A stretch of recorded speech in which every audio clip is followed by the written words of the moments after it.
446 میں آ کر شیعوں کی حکومت کو ختم کیا تغرل بیگ سلجوکی نے۔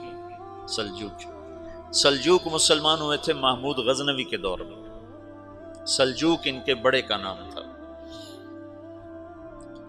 تو ایک دفعہ محمود غزنوی نے سلجوک سے پوچھا اگر مجھے تیری مدد کی ضرورت ہو تو کتنے آدمی پیش کر سکتے ہو؟ تو اس نے ایک تیر دیا، کہا یہ ایک تیر ہے میرا،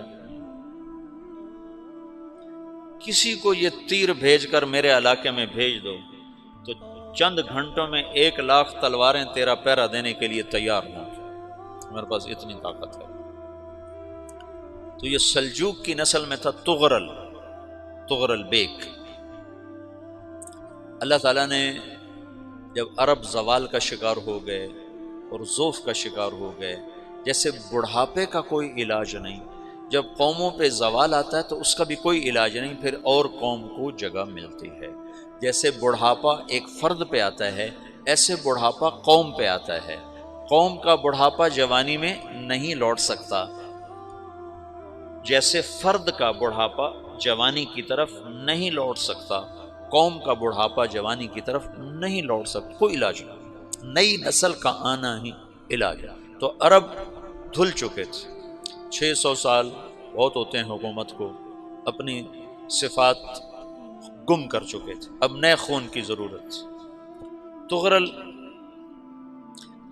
بیگ پہلا شخص تھا جس نے آ کر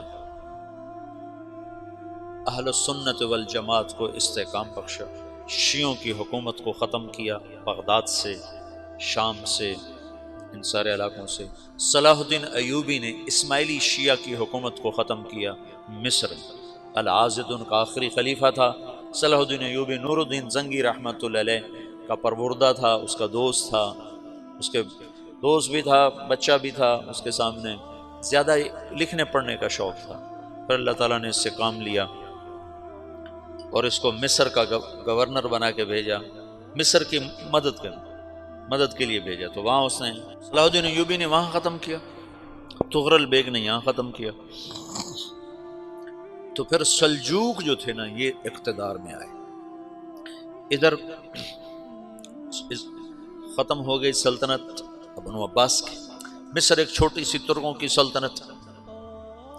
تو اللہ تعالیٰ پھر مرکزیت کے لیے ایک نظام چلائے، دو لشکر آپس میں لڑ رہے ہیں ایک میدان میں، ایک جنگلی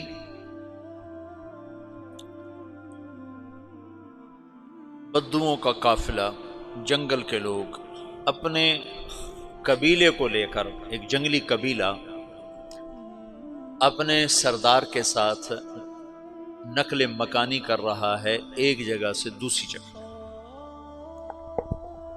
اللہ کا نظام کہ یہ لوگ چلتے چلتے چلتے اس وادی میں پہنچ گئے جہاں جنگ ہو رہی ہے، دو لشکر آپس میں لڑ رہے ہیں۔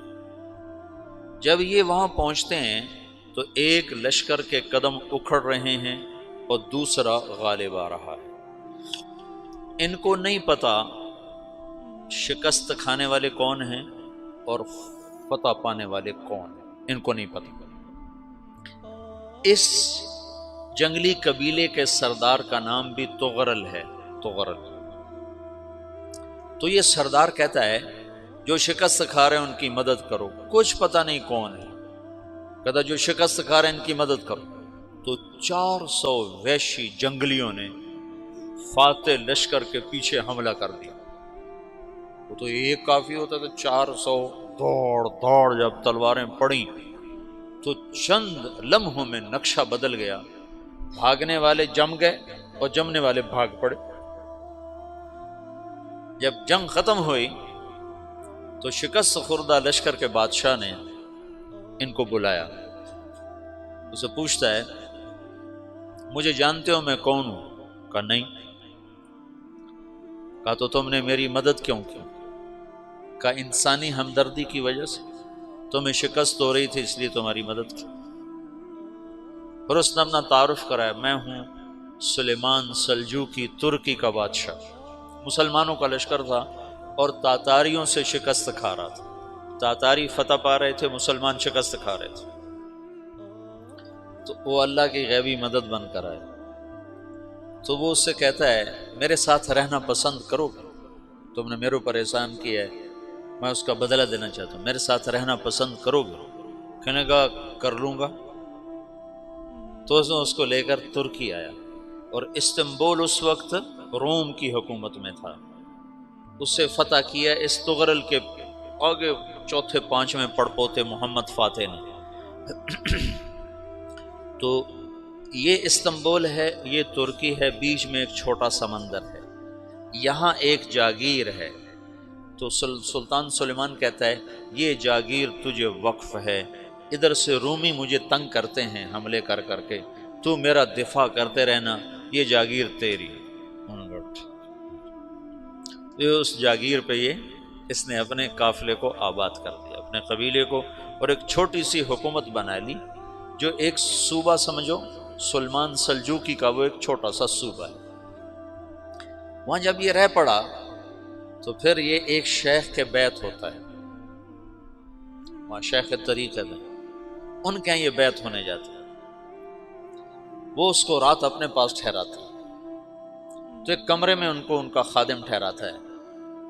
یہ جب کمرے میں جاتا ہے تو سامنے دیوار میں تاکچے پر قرآن پڑا ہوا ہے، تو یہ تغرل بیگ کہتا ہے یہ کیا ہے، یہ کیا ہے؟ تو وہ خادم کہتا ہے یہ کتاب اللہ ہے، قرآن ہے۔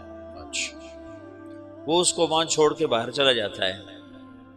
وہ دیہاتی آدمی، جنگل کا رہنے والا، پہلی دفعہ زندگی میں قرآن دیکھا، وہ کہتا ہے یہ قرآن ہے، اللہ کی کتاب ہے، میں اللہ کی کتاب کے سامنے سو جاؤں، کتنی بے ادبی ہے۔ تو اس نے ایسے قرآن اٹھایا اور سر پہ رکھ لیا اور کھڑا ہو گیا، ساری رات قرآن سر پہ رکھ کے کھڑا رہا۔